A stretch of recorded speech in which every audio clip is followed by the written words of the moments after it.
today we're switching to Jodhpur, the blue city, on a blue train.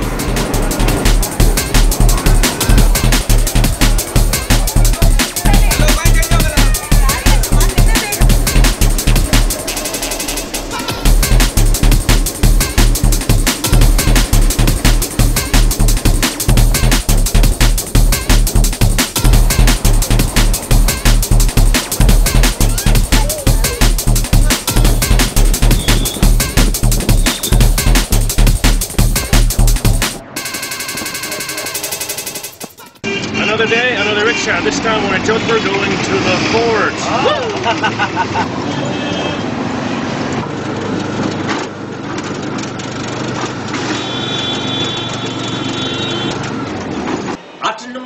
Present number one. Better start enjoying your classical Rajasthani folk music. Am I allowed to dance? You are very much allowed to dance. Can I? We would watch you. Can I dance like this? Oh yes. Everybody dancing now. Can you guys dance? Not like that. Okay, what about volume? Where's the volume control? Both sides, it has got volume control. And up, down, which way? The low portion is meant for low volume and upper portion for high volume. Now, suppose an unlikely scenario where I see a very sexy lady and I would like to pause the tour so I can admire the looks. You are most welcome to do that, sir, because you are on your holidays. We know this. And so, to rehash, I press... And that fortunate lady would not mind at all if you admire her. Wholeheartedly. Yes. Can I take pictures of the lady? You are most welcome. And can I touch the lady? No. For heaven's sake, don't commit that mistake. This is not in Sri Lanka. You are in Jodhpur, the cultural city of Rajasthan. Thank you, sir. You're welcome, sir. Here's number one. It's not working.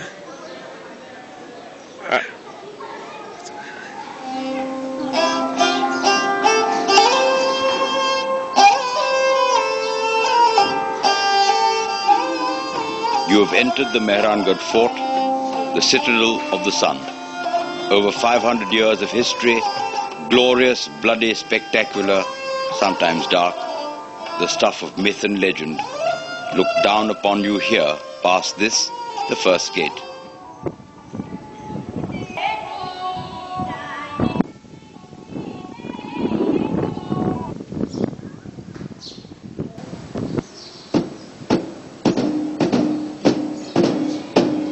We have now reached Loha Pole, the Iron Gate. It is the last gate before the royal palaces and obviously very well guarded. The sharp right-angled turn into the gate was designed to prevent enemy elephants building up sufficient momentum to charge, and those sharp menacing spikes discourage them from trying to ram the gates down.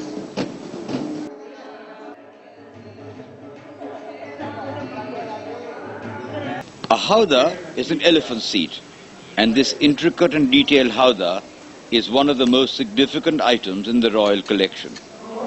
You'll notice lions on many of these howdahs.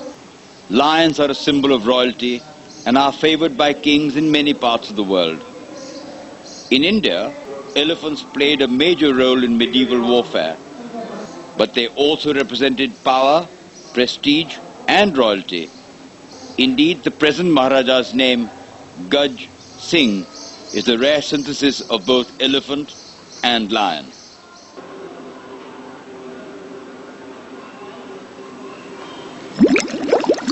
Here we have the live opium display. The hubble-bubble pipe is called a hookah. Contrary to popular belief in the West, these hookahs were not used to smoke opium. They were used to smoke scented tobacco. Why don't you ask the local expert if you can sample the aroma? As for the opium, it is crushed in the wooden bowl, then strained through the finely woven fabric. It is then poured out and drunk as tea. Opium is as old as the hills and has always been part of the essence of Rajput society.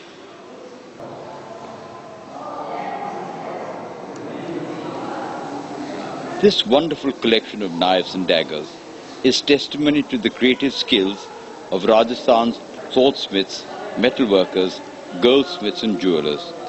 Daggers were personal weapons and were very often custom-made their steel blades usually chiseled with favorite animal motifs, as were the hilts, fashioned often in ivory and bone. Up into the 20th century, a Rajput was rarely seen without his dagger neatly tucked into his kammerband.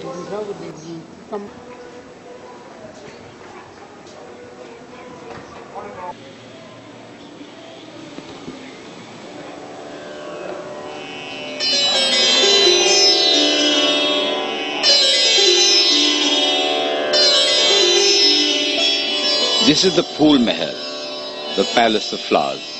It was built early in the 18th century and is as if all the exotic beauty of India was condensed into this one exquisitely breathtaking room. From the gold ceiling with its ornate floral design to the geometric jali screens fitted with stained glass, it's the ultimate in oriental opulence. Not surprisingly, the Phool Mahal is a room dedicated to the art of pleasure. In the flickering glow of candlelight, reflected from the mirrored ceiling, poets recited lyrical verse, musicians played melodic ragas, and dancers danced till dawn.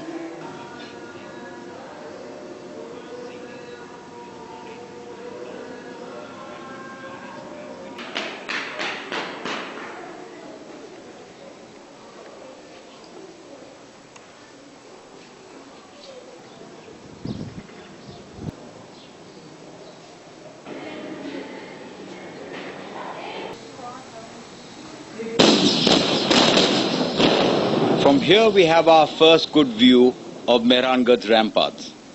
You really shouldn't leave without walking along the length of the fort's medieval bastions. You will see cannons from many eras lining the path. Some are trophies brought home from wars won in distant lands. Standing on the ramparts, suspended between heaven and earth, you will hear the sounds that inspired Aldous Huxley to write.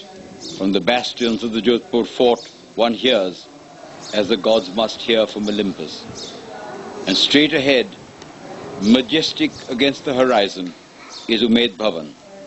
The 340-room palace was the 20th century's last great royal residence and is now part hotel and part museum.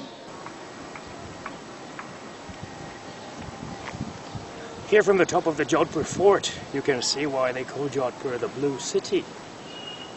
All the older buildings have been painted blue, and from up here, about 100 meters above the ground level, the effect is quite stunning. Straight ahead is the oldest section of Jodhpur, the blue colony known as Brahmpuri. Brahmpuri takes its name from the Brahmins who moved to Jodhpur with Rao Jodha's court. They are the priestly caste in Hindu society. Traditionally, Brahmins interpret the sacred texts, perform religious ceremonies, and offer spiritual guidance. Indigo, which gives the wash its distinct blue color, is not only cooling in the summers, but also makes an effective insect repellent.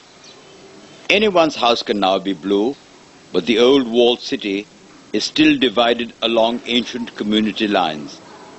There's a fascinating walking tour winding through the varied neighborhoods and specialized marketplaces. There's a market for jewelry and silver, and another for textiles. There's a whole street with stalls that sell only different kinds of betel nut. You can enjoy the fragrant delights of the Mirchi Bazaar, which stocks spices you may never even have heard of, like Javitri and Khaskhas.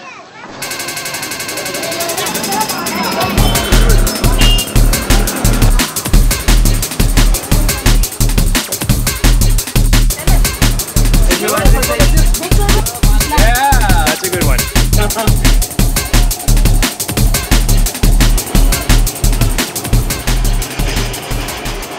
There was some question about what to do with the Nil's hair. It won't fit under the turban. So we went for plan B. And this is what plan B looks like. I'm ready to go out into the streets and get beaten like a retard. Okay, sir, how do I look? Like a chutia. What does that mean? Good or bad? Good. Oh, I'm a chutia! Thank you, sir. Have a good day.